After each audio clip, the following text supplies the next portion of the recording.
know this world can make you crazy. I see it's really got you down. Any time of night would be alright. If you need my love, I'll come around. You say your sky's looking empty, like the stars have all burned out. Any time of night, you can shine your light. If you need my love, I'll come around.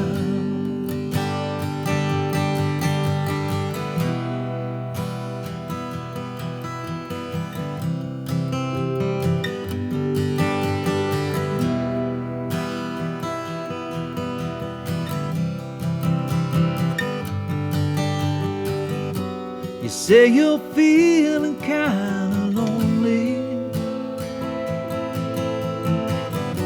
like you're the only soul in town. Any time of night will be alright. If you need my love, I'll come around. We can hide away till the light of day. If you need my love, I'll come around.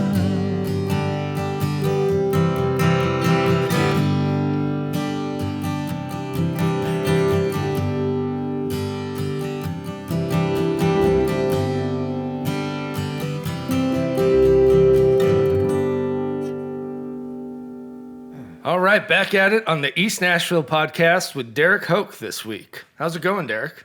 Good. We started. Yeah, we just started. All right. It happens just like that. Yeah, right into it. Yeah. All right, let's dive in. 10 years of $2 Tuesday, 12 years of $2 Tuesday. I can't remember. Yeah. Something like that. And you decided that it's time to bring it to a close.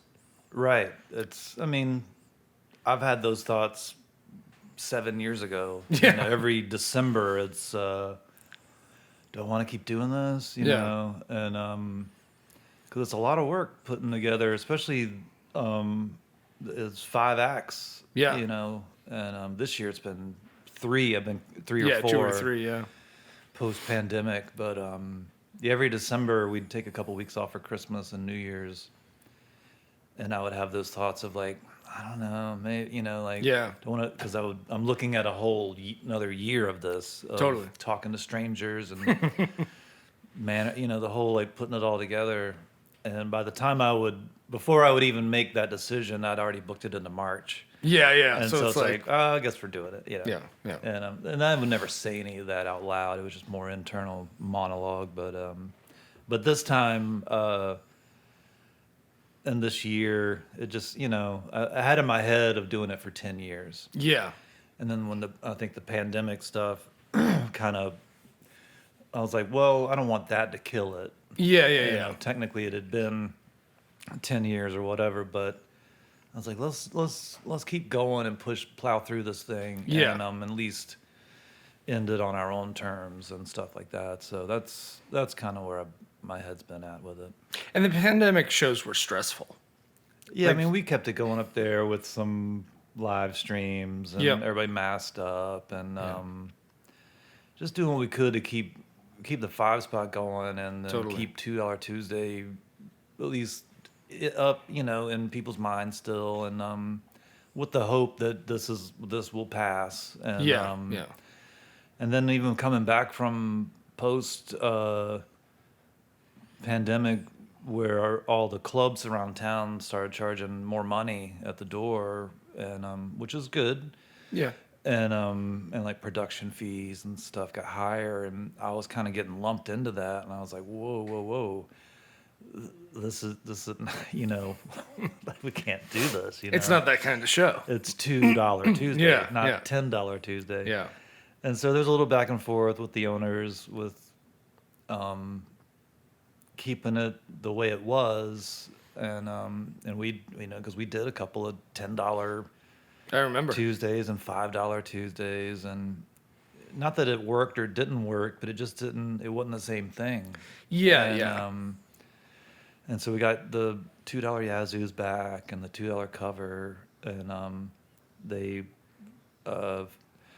you know, waived any production fee that they would normally. Yeah. It's like, yeah, let's just do it like we did it for as long as we can do it, and so, you know, it just felt in my head it was like September, October. Yeah. Before I get into December and wondering if I'm going to do it again. Yeah. It's like, let's make that decision sooner this time. But it just feels like it's time to wrap it up. Yeah, and 10 move years on. is a long time to do anything. Yeah, and that stuff, I never think about it that way. I don't stand back and look at it all like that. But when I do, I'm like, holy shit, this is a big chunk of my life doing this thing. And it's been fun. It's been great. Met so many people and had a lot of great experiences up there, but it's really all a blur. Oh yeah, I'm sure. Until I step back and like think about it. Yeah. But and then without having some master plan of like, well, I'm gonna do this for 10 years, I'm gonna do this other thing. It's more like I gotta start thinking about the future and my own life and interests and stuff like that, instead of trying to just put on this show every week. So yeah, you have a new record coming out, Electric Mountain. Yes. Are you planning to tour? Is that kind of on the agenda?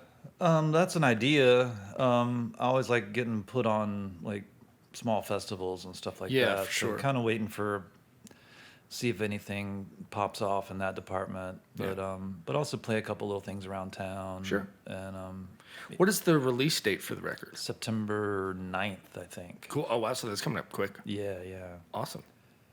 It's crazy. And then that record's been, you know, pandemic held up and stuff, but because of that, we had plenty of time to kind of, you know, add some bells and whistles to it, and a couple of people that weren't available at a time, and then we got them on there, and like Lily Mae singing and playing fiddle and stuff, and you know, redid a couple of guitar parts, like, because you know, it's like I got this new pedal, let's overdub this thing. So that's kind of polished it off, which kind of helped it out. I think it feels a lot more complete now. Yeah, it sounds real good. So $2 Tuesday in the beginning, or it wasn't even $2 Tuesday yet. Well, my understanding, and you can correct me if I'm wrong, is it was basically just a bunch of buddies sitting around a bar, and people started daring each other to get up and play songs and play covers and stuff like that. Is that kind of? It wasn't a bunch of people. It was seriously. I started hanging out at the 5 Spot mainly on Wednesday nights. There was like a bluegrass. I think it was called Old Time Jam, but it was really like, it was Old Time Jam, then like 11 p.m. or midnight, all the hot picker bluegrass people would show up. Gotcha. And very similar to like Sunday nights at the Station Inn. Sure. That would do that. And I'm really into bluegrass music and flat picking. And there's a guy named Chris Eldridge. I know Chris. Critter, and I think he's back in town, but he lived down the street back then, and I'd go and like he'd go up there and I'd go up there, and I'd recently acquired a Martin guitar that I have today, and would kind of play along and just sort of be learning and stuff like that. Yeah. And then some other buddies started this Monday night, like would just play music, like records and stuff. That became the Monday night dance party. Okay. I mean, that was crazy enough, from standing in the corner of the bar with an iPod and a laptop or something to all of a sudden, it's this big thing. Holy now. shit. Yeah. Yeah. And then in the middle of those two nights is this Tuesday night where it was either the 5 Spot was either closed, and or they'd have some poor band from somewhere playing in front of me. Yeah.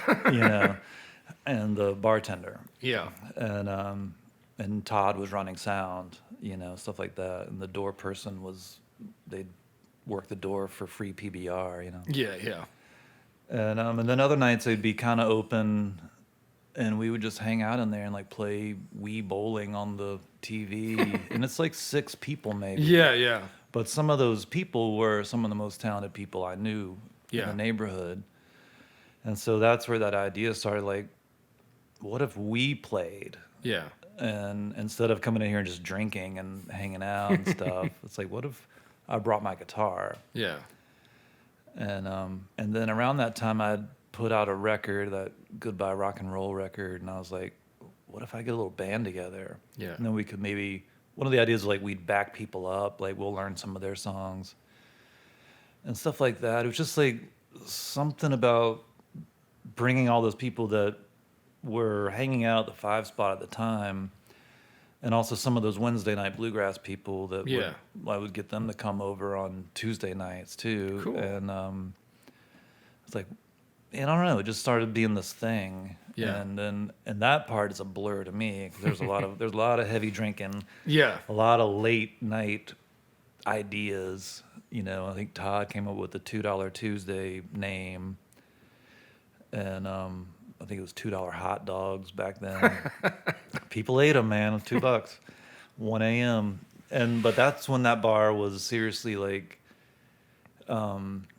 it was night owl central. Yeah. You know, and where I feel like now it's like everybody goes to bed at like by midnight, and it's like, yeah, it's strange to be in there at midnight and the lights come on and you're like, yeah. We used to crawl out of here at 3:30. I mean, there's a million things to do now on Gallatin Road, so but once upon a time, that was like, there was like a lot of possibilities, I think. And so I think we just took kind of took advantage of that sleepy night and tried to turn it into something, but it probably took a year. Oh, surely. To like, hey man, you still doing that thing on Tuesday? It's like, yeah, man.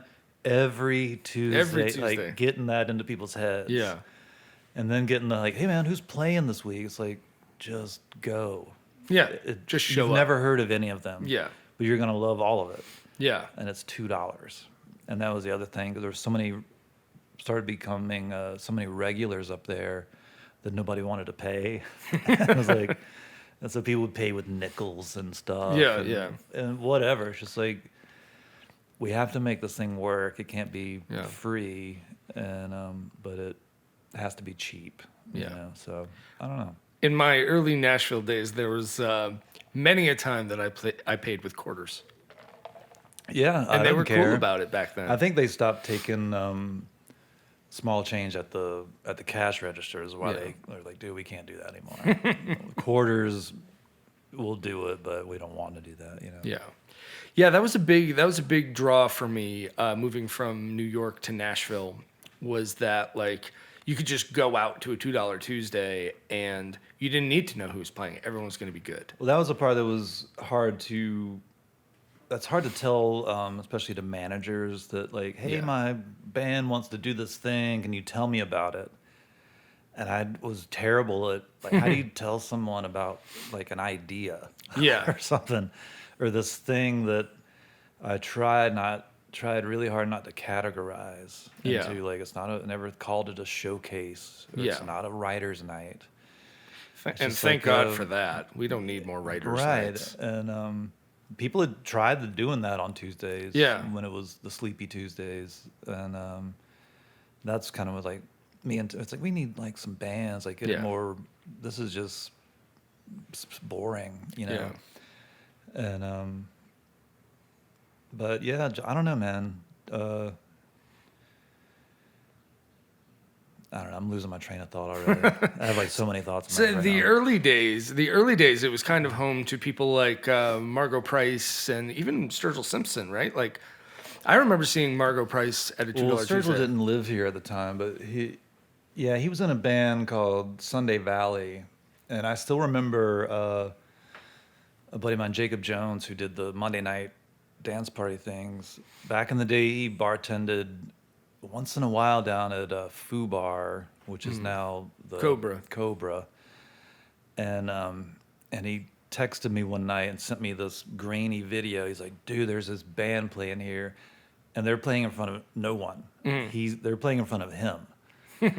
And he's like, dude, you got to check this out. And, we didn't know who Sturgill Simpson was or any of that stuff. And, and then, not too long later, they played the Tuesday. Cool. And I think Kevin Black, that plays with Margot now, he had joined up with them. And, it was just like, and again, so many people have done these Tuesdays, and I guess it's more like almost like before their bigger journey started. Yeah, because, like Jason Isbell did it back in the day, and no one knew who he was. I think the bartender did, or it was like, hey man, is that Jason Isbell? Like, yeah. And but everybody, we were all just hanging out. You know? And it wasn't for that either. Like, hey man, check it out. It's just like, he was the same as everybody else on the bill. Yeah. There's no headliner. There's no opener. I never thought, erased all that kind of stuff. Oh, that's what I was talking about. How do you explain what this is? Yeah. To people. And I think I'd only had one manager. Someone called me because they couldn't get it in their head why anybody would want to do this. And they're like, how much does it pay? And I'm like, well, it's $2 cover. Yeah. There's no guarantee. Like, well, can you give me a ballpark? And I'm like, well, if 2 people show up, you'll get $4, maybe, Like, they couldn't wrap their head around why anybody would want to do this thing.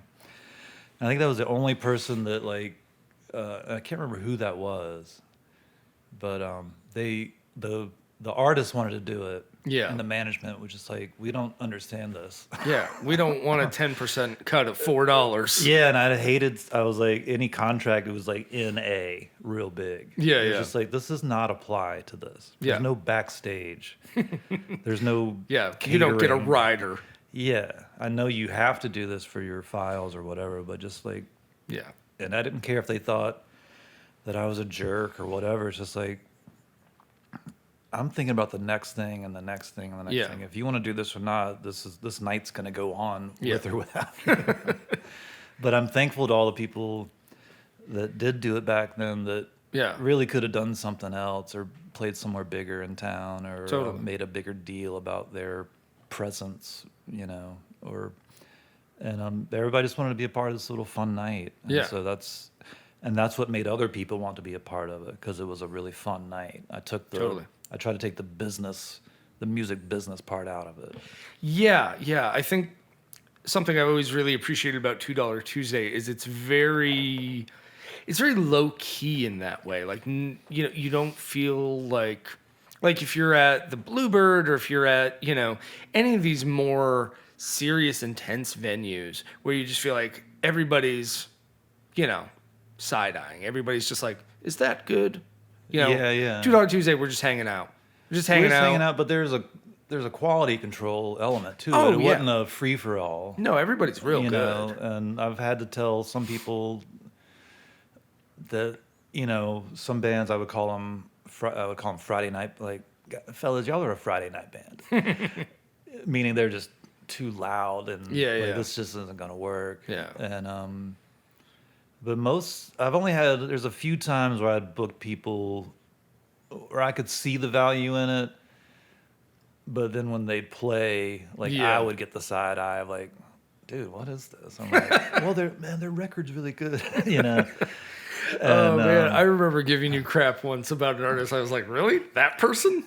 But it's usually like, I would see something in there that has either potential or there's something to it. Yeah. And it's not just to fill the calendar up or whatever. And you can't bat 1,000 all the time, there's going to be a few bad bands over a period of years. Super lucky with so many of those nights, and then it goes out of my mind. So it's kind of like whatever just happened is gone. Yeah. And I'm thinking like the next week, and like I got to make sure to call this person, and they're going to need an amp, so I got to bring another amplifier for them. Yeah. And it's just like, so somebody's like, hey man, who played last week? I'm like, I don't remember. Who's to say? I don't know. Let's talk about the evolution of your sets over, because I mean I've been going to $2 Tuesday for 9 years, Right. so, or 9.5 by now. Jeez. Yeah, I know, right? And when I first started coming to $2 Tuesday, Kenny Vaughn was sitting in with you a lot. Yeah, yeah. And I think it was still Mark and Steve. I think that was still Steve's the rhythm been there section. the longest. Yeah. I met Steve through Tim Carroll that plays up there on Friday nights. Yeah, Tim's I used awesome. to be, I mean, once upon a time I wasn't playing guitar and like singing or Really? stuff like that. Yeah, I have a whole other life, you know, before the 5-spot and all that stuff. And so I would go, I remember getting the balls to like ask Tim Carroll, and this was like in the sleepy days of Fridays too up there, where Tim and his band would play, and there's no I'm the audience. Yeah, yeah. And I'm like, I had just started getting back into playing electric guitar, just bought a little Vox amp from Guitar Center, overdrive pedal from Guitar Center. I was like getting my little things back together. Yep. And I went in there and I'm like, hey man, can I sit in with you? Like I knew a lot of his songs, and like just back him up, out of the way, background texture guy. Totally. And he was like, okay. I was like, all right. And like I think a week later, I'm out front waiting on them to open, and there's this guy next to me that's doing the same, and it's Steve Latination, who's sitting in on drums. Nice. And I don't know, yeah, we just kind of similar like punk rock kind of backgrounds and stuff like that. And It's funny because you look at the two of you now, you'd never say, "Oh yeah, these are punk rock guys." right. And then, but both like a love for Tim Carroll's music. Yeah, you know? And then after a while, like Tim stopped asking me to come up there and sit in, and I understood that, and I started getting into my own music again. And then I like, hey, Steve, you want to, you know. And Steve knows Mark. Steve from knows way back. Mark. Mark was playing with the legendary Shack Shakers at the time. He Yep. was real busy. And so I had several bass players early on that were all amazing. And then once Mark kind of started hanging out too, and because they would mostly go, you know, play on the weekends with his other bands and stuff. So they were usually around on Tuesday nights. And so yeah, we just kind of just kept doing that. And they're best friends, Mark and Steve, bass player and drummer. So they're great to travel with too, because you can just shove them in a hotel room, and it's not two strangers in there awkwardly doing. It's like, you know, it's great. Yeah.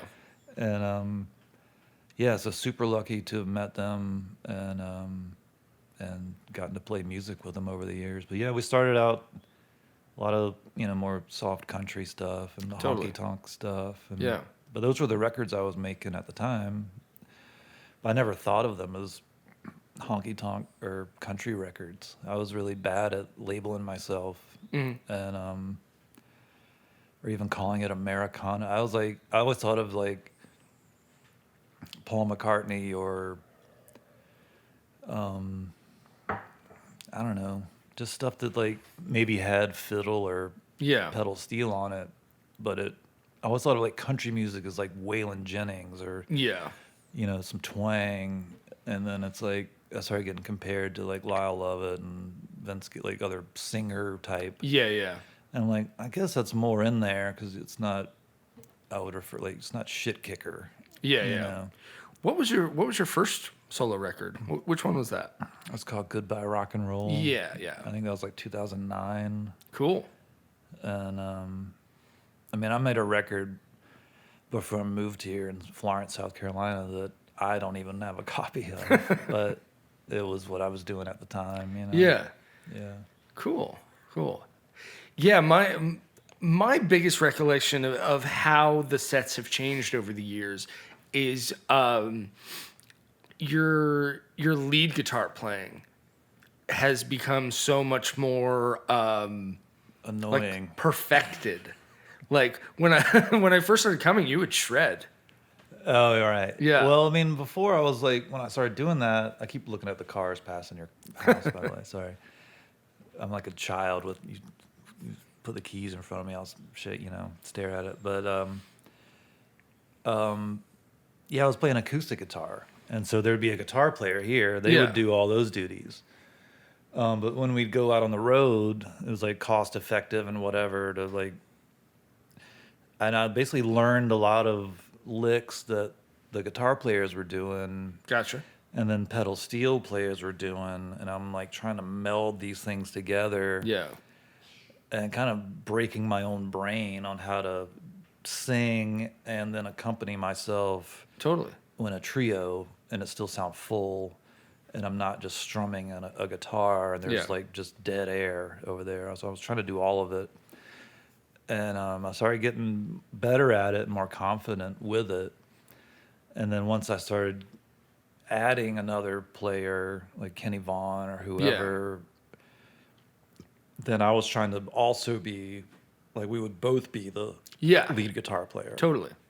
But I would always play the solo first. Because you don't want to follow Kenny Vaughn. No. You don't want to like let Kenny Vaughn go and then like, oh, I'll take one. That's not going to work. No. And so I learned all that, like how to basically set them up, whoever's sitting in for the higher, like the spotlight moment. Yeah. But all the while, I'm just learning. Totally. I'm kind of figuring it out and then geeking out with volume pedals. And I shoved a tone pot into a volume pedal, so nice. Like doing crazy like pedal steel or straight steel emulations on the guitar and messing with pedals and delay pedals and stuff like that. And just started really getting into that stuff again. And then the more songs I would write, I would learn how to perform them that way. Like, well, that song needs this thing, and how to accompany yourself. Totally. Yeah, refined is the word I was looking for. Your guitar playing has become very refined over the years. Yeah, I'm basically like I have one pedal now. It's like a delay pedal, and then the less is more thing. I love that. So that's I don't know, the evolution of that. Like gone is the volume pedal, and trying to be Mr. Pedal Steel guitar player, and I can still do all that stuff if necessary. But I'm like. All that stuff is like I've already done all that. Like, what else? Yeah. What else can this thing do? Totally. What else can I do with it? Yeah. How many other sounds I can get out of it? What about the switch from Tellys to Les Pauls? That took everybody aback. That's from this new record, I think. Okay. Some of it's like called the Les Paul like a grown-up guitar. All right. As far as I think of it as like a big boy guitar. Sure. And, the Telecaster is still my favorite guitar. It's a fun guitar to play. It's very versatile. But I was like, I had a guitar in mind that I wanted to kind of graduate into, kind of. And I'd bought a cheaper Les Paul from Chicago Music Exchange, and tinkering with it and doing stuff with it, but really liked what it was putting out. Cool. And liked my interaction with it, and then bought a nicer one. Yeah, that one you're playing now is beautiful. Yeah, but then trying to earn it too. Yeah. Like, all right, I play a Les Paul now. Yeah. And so act like you play a Les Paul now. Yeah. And so it's almost like stand up straighter. A little more confident, Yeah, totally. And some of that's just like I love old. I like Buddy Miller a lot, and cool. There's old footage of him playing with Emmylou Harris and like Spy Boy era, and then he's playing a lot of stuff that Daniel Lanois played on those those Wrecking Ball records. Yeah, and all that. And so there's a lot of footage of him playing Les Pauls and some other people I like that play. I'm like, I think that's the sound and the look as well. Yeah. And there's obviously the Neil Young thing that's in there, and I'm putting the wang bar on it. And, yeah. And I love I can't play a guitar without a tremolo bar. That's funny. Yeah.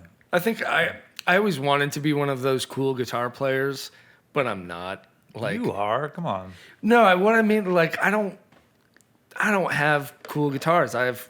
Well, you don't need all that. I don't. Stuff. You don't need all that. I need all the help I can get. So it's more like I just want everything out of my way when I'm playing guitar. You know what I mean? That's also why I only I have a pedal board now, but it's just because we're playing weird music, and every once in a while, drummer's like, "Hey, could you make more sounds? We know you play guitar, make more sounds." Yeah, I mean, some music requires that, Yeah, I think yours, you have especially in the trio setting, more pedals can equal more, especially for longer sets. Yeah, more textures. I've been down that road too. Yeah. But I think because I'm singing, I would forget to turn them on, and also, or worse, I would forget to turn them off. Yeah. And especially when you're with a delay pedal or something like that. I used to have a looper. Yeah. That I'd use for like 2 songs, and I'd be going and I'd start talking, and then start the next song. This thing is still going, and I'm just not even hearing it. Yeah. And I'm like, what does that sound? Where's it coming from? Yeah, I'm like, sorry everybody. Yeah. And this is when we'd be on the road somewhere. Yeah. Opening for Elizabeth Cook used to be a lot, and my little pedal board, and it's like I'd have a tremolo thing. Yep. I'd turn it on, forget to turn it off, or forget to use it at all. Tremolo, that always happens to me with tremolo. I'll get to a point where it's like, oh, this sounds dumb now, and I have to find a good place to click it off. Yeah, it's not working anymore. It would be for a solo. Yeah, totally. And then after the solo's over, this is all still going. Like I would forget to turn them off because I have to sing now and do all this other crap. But now, how about your technique? There's not many lead guitar players who play with a thumb rather than a pick. I mean, there's your Mark Knopflers and but Mark Knopfler does the whole. Yeah, I mean, there's people who play with like a thumb pick a lot. Yeah. A lot of that was I was playing before I was playing electric guitar. I was playing acoustic guitar. Yep. With the accompanying guitar player, and I would do it like Marty Robbins style. Just sort of. Or Wes Montgomery. Right, but in the acoustic world, it was just more, or like Elvis or something. Yeah. I'm not really.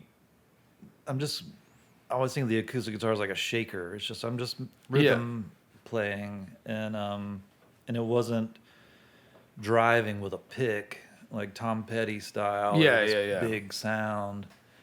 And I was just kind of playing a lot of that shuffle stuff. The Girl Done Me Wrong songs. And then when I started playing electric guitar, I'd play with a pick sometimes, and then I just dropped it and just kind of kept doing the thumb thing. And then when you start accompanying yourself, I'd start doing a lot of double stops. Yep. This is getting into guitar nerd stuff. It's all right. Now. That's what we're here for. It's just like, and but using more than one string, and then filling out the sound, and then using basically, I think, index finger and thumb. Gotcha. And then that gets into like people like Gatemouth Brown and Totally. Magic Sam and people like that, a lot of old blues players and stuff. And that I would kind of find on the internet that like how do you move around on the guitar in a different way? Yeah. Instead of just playing single note lines with a pick. Totally. Or playing fast or whatever it is, or just playing riffs. Or just blasting rhythms. I'm like, how do you put all of that into one? Yeah. And I'm still looking. Guitar is learning. A never-ending every time challenge. I'm like, I'm pretty good at this. It's like, no. No, you're not. Yeah, I feel the same way. It's like you get off stage, you feel really good about it, and then you see somebody doing something, and you're like, damn, I can't do that. I know, but there's an element of like, I do what I do. Oh, totally. I'm okay at doing what I do. Yeah. If you were to put me on stage with, like, if I'm going to sit in with Kenny Vaughn, like the role reversal, I'm hanging on for dear life. Yeah. You know, but if he's sitting in with me, I'm comfortable. Totally. Something like that. So, I know my limitations on that thing. Yeah. So. And it seems like you would consider yourself a singer and songwriter first. Yeah, I don't consider myself a guitarist. Yeah. We got enough of those around town, and they're amazing. And I learn from each and every one of them. Tom Bukovac, all that stuff. Yeah. And you're always lifting, or I am like lifting ideas and licks. Totally. But I try to fold them into kind of what I'm doing. But yeah, my whole thing is still like, it's like Wes Montgomery, Tony Rice, yep, Magic Sam, and then whatever the hell I'm bringing to it, you know. Well, long time ago, when I was first coming to the 5 Spot, I think I would tell you that you had a Charlie Christian vibe a lot of the time. Okay. Yeah. Yeah. I mean, some of the, especially early on, like I tend to bombard myself with music, like listening to records and CDs and Spotify and all that, and I listen to a lot of things very quickly. Like, what's this? Who's that? What's that record? Yeah. And it's just boom, boom, boom, boom, boom, boom, boom. And then I absorb some of it. Kind of some osmosis. But never like one thing. Like, cool. I'm going to listen to Charlie Christian only. Yeah. It's just like, it's like a rabbit hole of stuff. It's like that. Then you go to like Grant Green and all this other stuff. Love Grant Green. And, but I would always end up back where I started, which is like just bluegrass stuff, Freddie King. Yep. You know, the tried and true stuff that I really love, and then how can I use that in my own music? Cool. Because I'm not trying to be a jazz guitar player. I'm not trying to be a bluegrass player. Yeah. But I love all this stuff, and then that's basically it. Like, totally be the sponge, you know. Absolutely. I think that's how you get a unique style when you're trying to be something. When your whole goal is to be X. If you listen to one person all the time, you're just gonna become that person. Yeah. And I see that happen to a lot of people. Yeah. Especially a lot of singer-songwriters. It's just like, the biggest bummer is you love Ryan Adams? I had no idea. The biggest bummer is the Hendrix SRV thing. Like, when you hear a guitar player that's what they do, it's like, man, it's awesome that you can play just like Hendrix or Stevie Ray Vaughan, but you're bringing nothing of yourself to this. Yeah, it's kind of like, I remember I did an interview with somebody and I was talking about stuff like that. And they were like, hey, can we do that interview again? Because you sound like an asshole. And I was like, I know. But you're right. I looked at it like, there already are those people. Yeah. Those people already exist. Bring something of yourself. You're not, and they're well known. Yeah. You're not like getting people to discover something that's like buried somewhere. Yeah. In history. And a lot of people are like that with, you know, some of the Americana stuff and like Blaze Foley and and it's like, these people aren't as unknown as you think. Yeah. And you know, people show up with the nudie suits and the whole get up. And it's like, okay. Yeah. What do you do though? Yeah. You know, that's my thing. It's like, what? Yeah. And that's from like, I think that's from that Bob Dylan, what is it, No Direction Home documentary. You ever watch that? Yeah. I used to watch that thing all the time. And there's a dude in there named Dave Van Ronk, I think his name is. Okay. Like old folk guy from New York. And they interviewed him and they were talking about like, hey, you want to go check out somebody playing down at the clubs?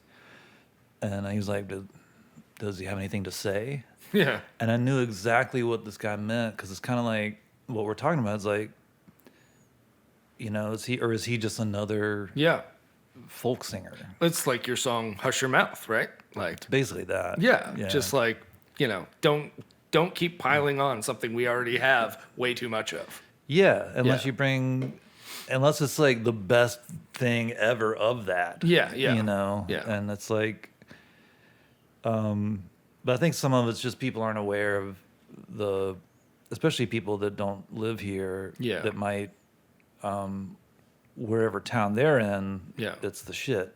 Yeah. And then here, I always try to remind people, it's like, dude, this is the town of John Prine and like, you know, Guy Clark and people know Harris music here. Yeah, like we're spoiled rotten with good music. Yeah. And you know, and I like your outfit and all, but like this isn't that good. What was that guy's name? He played a $2 Tuesday recently. Is it Jason Eisley? Oh, Jesse. Jesse. Yeah. Man. Yeah. That band, like, I think that band put into full focus how spoiled we are here.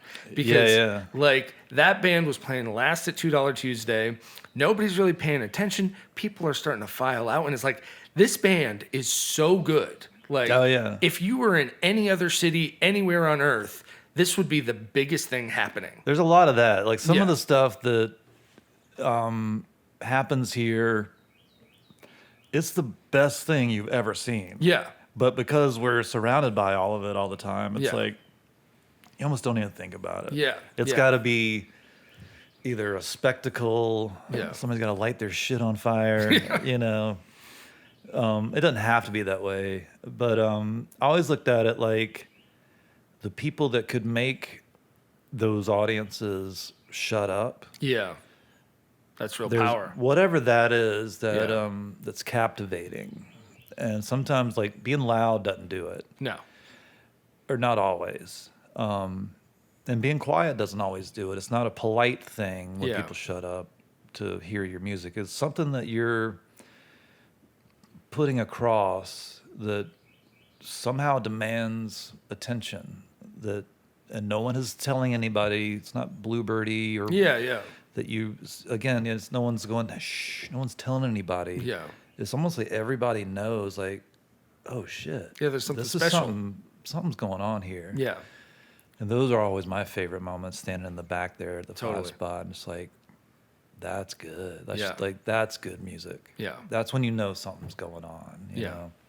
But there's plenty of people that are amazing. And but I've only seen that happen a few times though. One of the bands I remember that, like, it was weird and it was awesome, but like everybody instantly knew this is something special, was that band Illiterate Light. Oh yeah. They only played a couple of $2 Tuesdays, but I mean they were just off the wall good in this very unique way. Yeah, I mean they were playing around town and doing some stuff over the basement, and I'd kind of become friends a little bit with the drummer. I'd see him around, and then we started getting some Tuesdays going with them. You know, for us on the other side of town that don't always go to the other venues and stuff. And it was just something like, these guys got good songs. It's just two dudes. I know. And it sounds huge. I always thought of it as like, this is like arena ready. Yeah. You know, yeah. Like, you guys sound like U2 or something. Yeah. And they're both such great musicians, and like the guitar player's playing bass with his feet. Yeah. Like, and everything's in weird time signatures. Setting them up was always like the pain in the ass. It's always like the less people you have in the band, the longer it takes. Yeah. Because he does have a big pedal board. But he would create this massive sound. Yeah.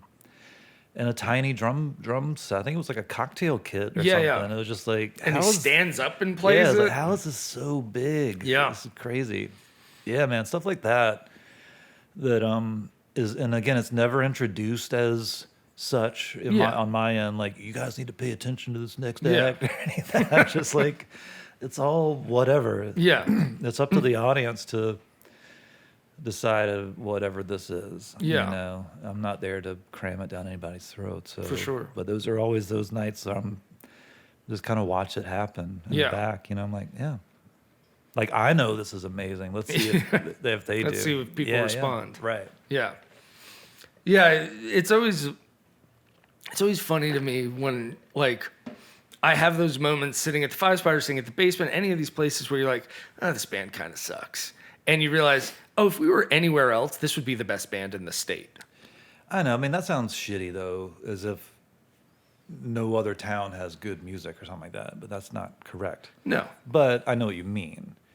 But it sounds like a cocky thing to say. Yeah. But I do feel that way a lot. And I think when I meet people that ask for advice or, you know, do you have any, like, what do you think about, who should I talk to about such and such or whatever? Yeah. I was like, step one, you need to move here. Yeah. Stop visiting. Yeah. And there's a great line in that Tarantino Once Upon a Time in Hollywood thing that what's his name? Dalton, the Leonardo DiCaprio character. Yep. He has a rant about buying a house in Hollywood or something, basically basically means you're here to work or something like that. Like you're not messing around. Yeah, totally. You're not here visiting. Yeah, if something you like live that. here, it's sink or swim. Yeah, and there's something about that of like, if you really want to do all these things you're talking about, just come here. Yeah. And there's been several people that did, and that I'll reconnect with over the years. I'm like, hey man, I moved here because of you. Yeah. And met my wife, and all these things have happened. And so I love all that, but I always think of that as step one. Yeah. Yeah. Like, Totally. If you want to be an actor, don't like you have to go. You have to go audition. Go where it's going on. Yeah. Yeah. Yeah.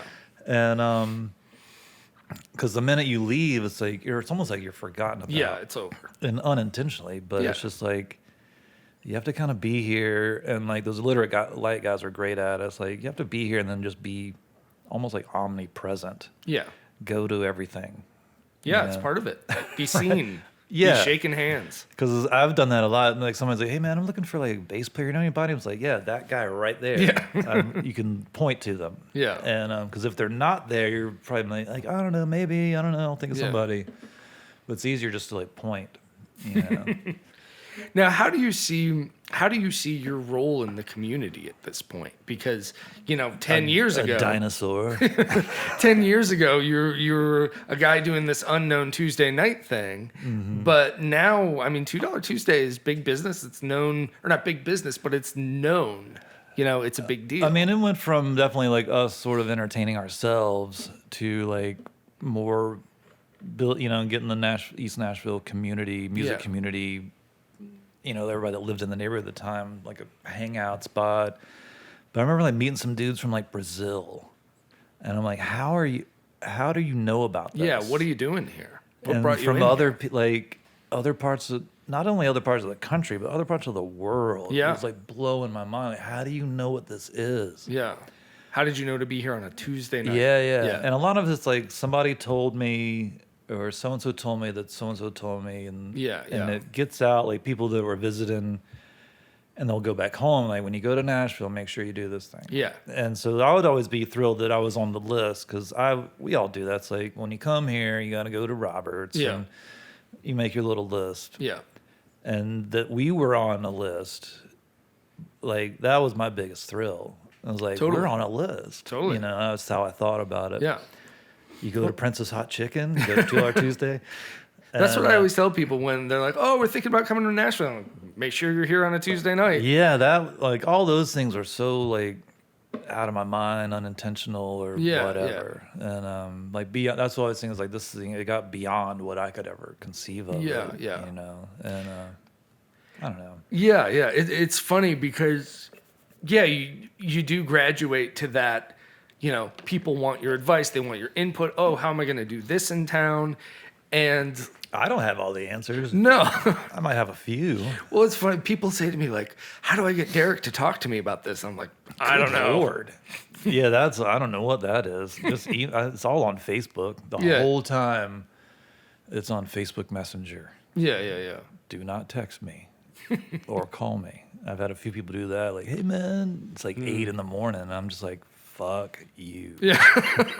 I don't care how good your band is. No, just like, don't call me. This is so dumb. Yeah, unprofessional. I don't know, man. Meanwhile, I text you. Well, you're fine, but or 2 in the morning, like drunk people, like, hey, man, I want to do a Tuesday. And I'm just like, no. This is not how this works. It's not business hours, man. Dude, right. And, I don't drink anymore and all that stuff. It all used to happen at 2 a.m. Like all the hanging out and planning and stuff. And then it's just like, all that's changed. Everybody's grown up a bit. But now, how long have you been sober?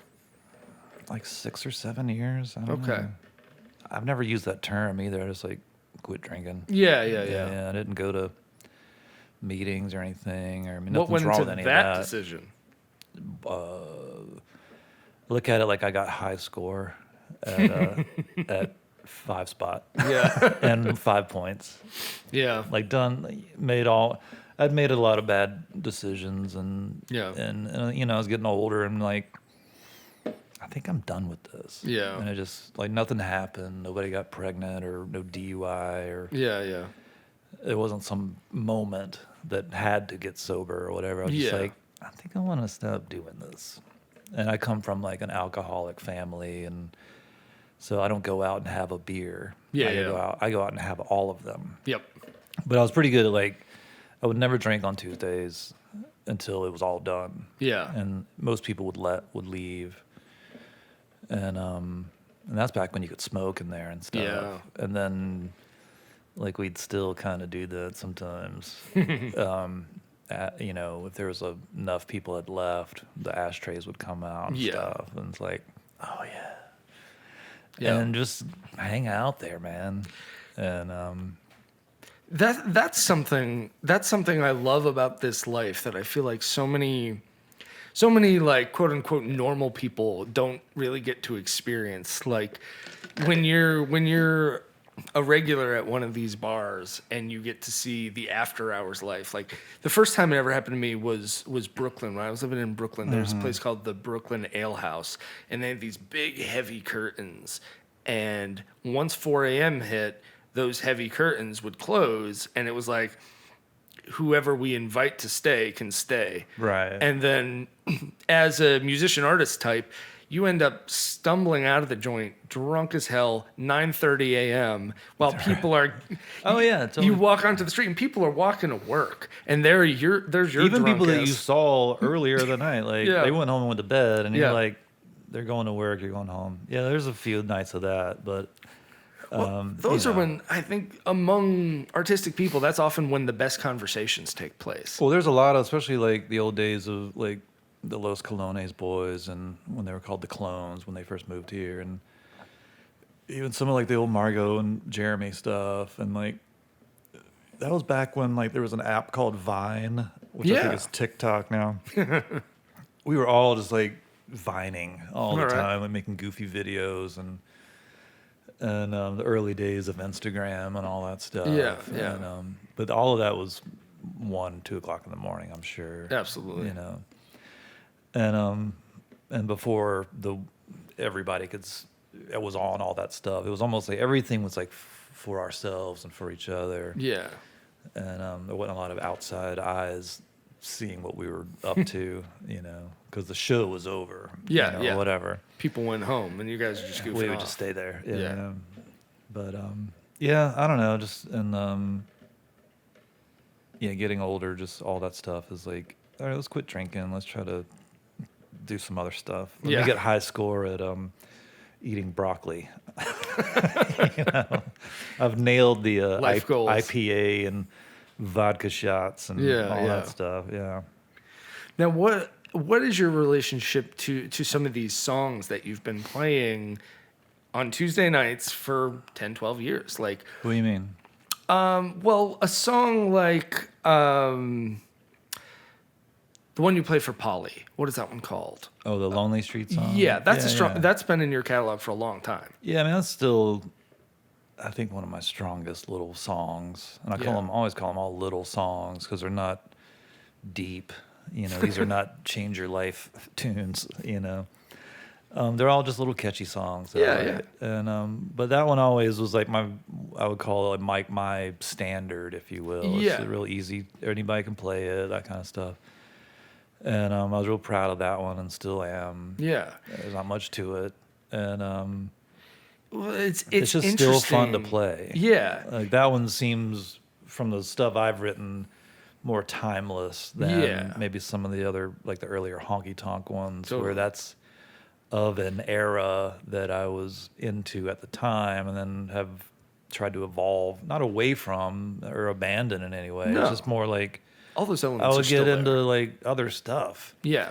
And so then when I would go back to that, it just felt like I was going backwards. Yeah. And I don't like going backwards. So it's like either come up with new versions of some of those tunes or just kind of like, I don't know, write some new ones. Yeah. That was always what I was into, like write new stuff instead of just. What occurred to me going into this is like, you probably play 48 Tuesday nights a year, you know, something like that. Right. And then take that extrapolated over, 10 years, it's 480 shows. It's not like you're doing a Grateful Dead thing where you're playing a whole different set every night. Right. Like, try to keep them at least it's not different every week, but there's obviously going to be set. Yeah, Lonely Street is probably the one that's going to be the one in most Tuesdays. Yeah, there's only been a handful where we don't play that song. Yeah. And what is that feeling over the period of 2 years where the set isn't evolving hugely every week? Do you have moments where you're like, oh, I can't believe I'm playing this same song to these same 50 people? Or do you feel like, oh, it's awesome to be playing this same song to these same 50 people? I don't want to play the same song to the same people. But sometimes, part of it's like I only have X amount of tunes. Totally. We don't rehearse. Yeah. So there's a lot of and I don't really think about it until like Sunday or Monday, what we're going to do. And some of it's just like what I feel like doing. Yeah. And I have to not think, I can't think about you. You're there all the time. You're going to hear this shit. Yeah. And, but I have to think like, well, some of it's like, I think we can play the song better than we did previously. So some of it's like, so there's a bit of a redo element in there. Yep. I could have played a better guitar solo or done something. There's some reason to do it again. Yeah. And, or it went well, let's do it again. Yeah. And then incorporating something new in there, I try to do that, and then incorporate a couple of older ones. Absolutely. And I used to try to do like a cover or something weird. You have had some good covers over the years. Then I would forget about them, or I'd be over it because we'd done it. Once I do something, I'm like instantly gone. Yeah. It's like, I already did that. I'm bad at like, I don't know. I can repeat myself pretty good, but I'm also just like I can abandon things very quickly too. Well, before the end of $2 Tuesday, I think you should bring the Led Zeppelin cover back, and I really like the Bob Dylan cover. Yeah, we'll do that one again. I think the Led Zeppelin thing. I always think of that one as like a magic trick. It's kind of like once you figure out what we're doing, it's over. So, and that one feels like going backwards to me. Yeah. Where the Bob Dylan one, I like doing that one. Yeah. So that one would be one where like if we could maybe do a different Zeppelin song or put a spin on something else where it's fresh. Then I'd be more into it. That's the thing. It's like I'm not into doing that one right now. Yeah, totally. I agree with you though. Now, last question. Question. I mean, we can stay here all day. Have we been rolling this whole time? No, I'm just kidding. Yeah, I think so. Who's to say? Do you have like a favorite accompanist over the years? Like, do you have like the person that when they sit in with you, it's just like, this is... No, I mean, everybody has their special talents or bring what their personalities to it. And, I think I love having pedal steel, and we've had several pedal steel players, and Paul Niehaus is amazing. Absolutely. And Bats Kaplan is amazing. And Adam Kurtz kills it. Monster. And, but I think some of this newer music I've been writing, and I've been wanting to hear non-string instruments. So that's where Thayer comes in with the keyboards and stuff. Thayer's a genius. She's amazing, and so I've really been into hearing that.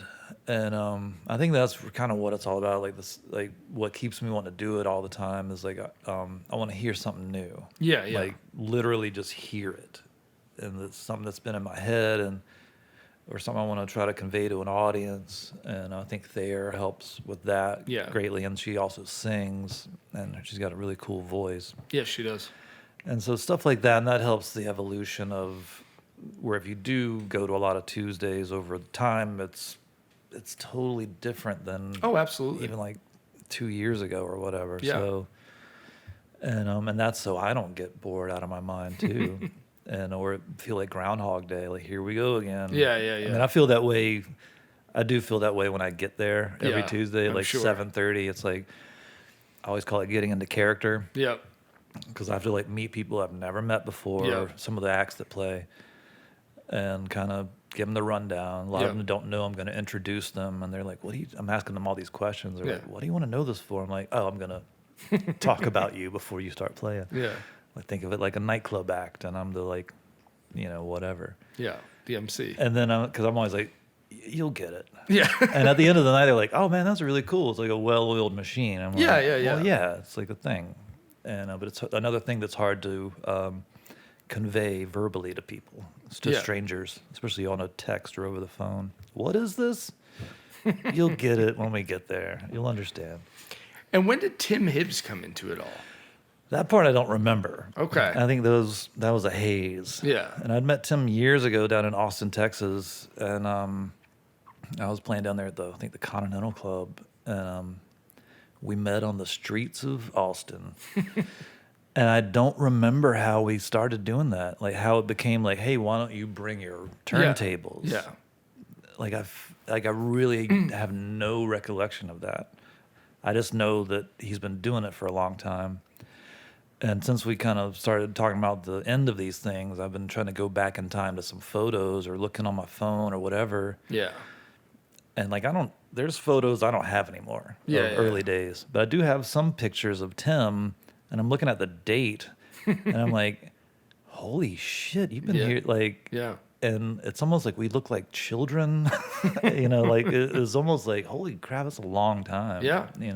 I'm pretty sure Tim has been there the entire time I've been around, so that's 9.5 years. Yeah. But I don't remember when that started, though. Yeah. He is such maybe that's because I can't imagine it without him. Really? But there was a time where he wasn't there and we were doing it, He is such a cool guy. Like, I did his Acme show, the Vinyl Lunch once. Yeah. And I brought in a stack of vinyl, some of which I had worked on. I had worked on these records, and he knew more about them than me. And he didn't have any... I didn't send him a list of, I might be bringing this stuff in. I'd just pull out a record and be like, oh, yeah, I mastered this one. And he'd be like, oh, well, you know the story behind this, right? And I'm like, right. No. And then he'd just drop an education on me. And it's like, I worked on that record. How do you know? Well, I'd do a show, too. I'd bring a couple of records, and we would end up talking about records more than we would end up playing them. Yeah. And so I'd, bring 10 records. We'd play 2. Yeah. I'm like, well, shit. Yeah. But talking about them's, I think, more fun sometimes. Yeah, definitely. Because if the listener wants to listen, they can go find it. Yeah, totally. You're almost like talking them into listening to it. But yeah, man, I don't know. And I think Tim and I, might start a podcast or something. We'll follow your lead here. Yeah. Do something around, maybe over at my house, That would be really cool. Talk about stuff. Yeah. And may do some other things. I don't know. I don't really want to say yet what it might be, but cool. I got some ideas. All right. Well, with that, let's have you play another song. Another song? Another song. What? We're going to cut this part out, right? Okay. All right. Thank you, Derek. Thank you. All right. All right.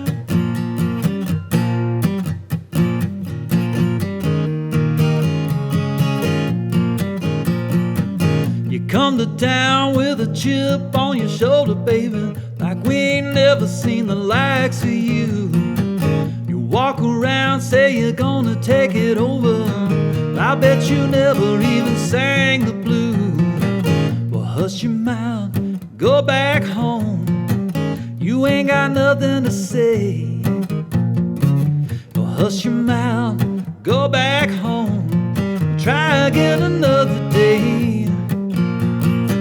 You got the style and it's carefully crafted. You picked it up right off the shelf.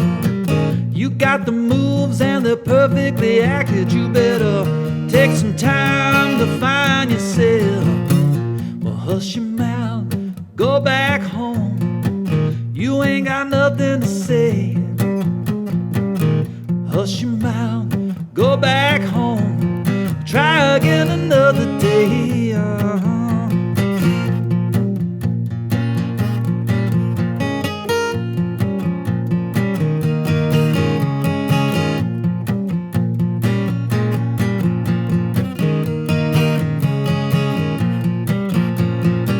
Now we don't need another song about whiskey. We got enough to fill the Cumberland. Well, give me something with a little inspiration. Maybe one about the government. Well, hush your mouth and go back home. You ain't got nothing to say. Well, hush your mouth, go back home. Try again another day. No need to tell me everything about the weather. The summer's hot and the winters are cold. Jump in the river with all your dirty laundry, baby. Come up singing something from your soul. Well, hush your mouth, go back home. You ain't got nothing to say. Well, hush your mouth, go back home. Try again another day. Try again another day.